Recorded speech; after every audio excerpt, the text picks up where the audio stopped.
This is Algebra 2 worksheet 13.7, and I'm looking at, and this one, cards number 11 and 12.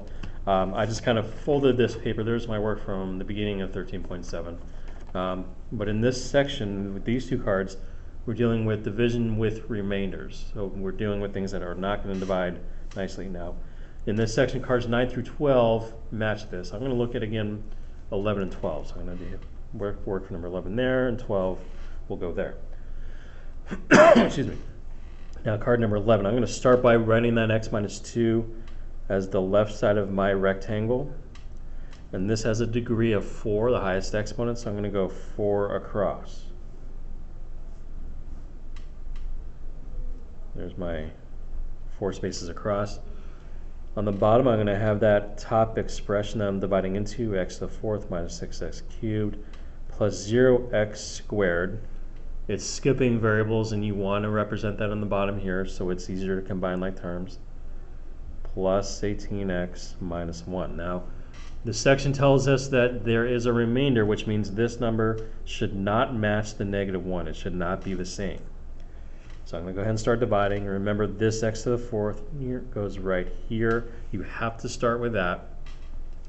Then I fill out the top. That's x cubed, because that times x is x to the 4th. Then to the bottom, x cubed times negative 2 is negative 2x cubed.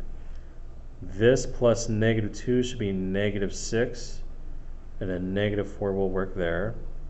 I'm keeping the x to the 3rd, which means this is now negative 4x squared, because I want this now multiplies with x to give you negative 4x cubed. Negative 4x squared times negative 2 is positive 8x squared. And this has to be a 0, so whatever goes here has to cancel the positive 8 out. Negative 8 will do that. So that's negative 8x squared, which means this is negative 8x times negative 2 is 16x. This plus 16x has to be 18x. That's positive 2x, which means this is positive 2, which means this is negative 4. And then I'm going to put an extra box here to represent the remainder, because this now has to add up with negative 4 to give me negative 1, and a positive 3 will do that.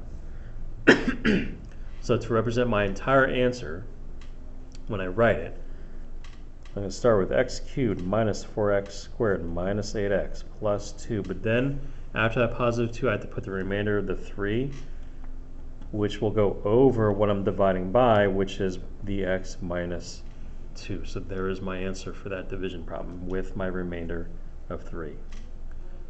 Same thing in card number 12. This time a little harder because now I have a 2 in front of that x instead of just plain old x. Positive 5. This is going to go 3 across. So it's just a 2 by 3.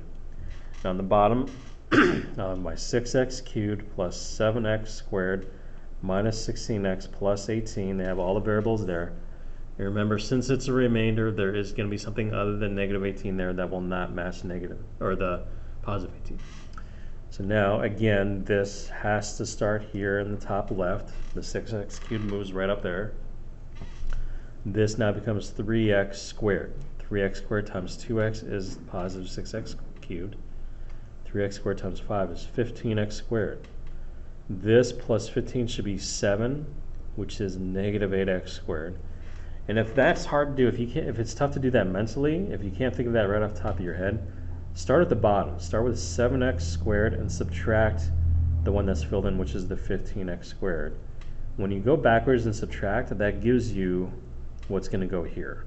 So there's negative 8x squared, which means this should be negative 4x. Negative 4x times 2 is negative 8x squared. Negative 4x times 5 is negative 20x. This plus negative 20x should be negative 16x, which means it's positive 4x, which means this is positive 2. 2 times 2x is 4x. 2 times 5 is 10. And then my extra box for the remainder, this plus 10 is 18, so that's going to be a remainder of 8. So now my answer, when I show it, 3x squared minus 4x plus 2, positive 8 for the remainder, so it's plus 8 divided by our divisor, in the beginning, 2x plus 5, and there's my answer for card number 12.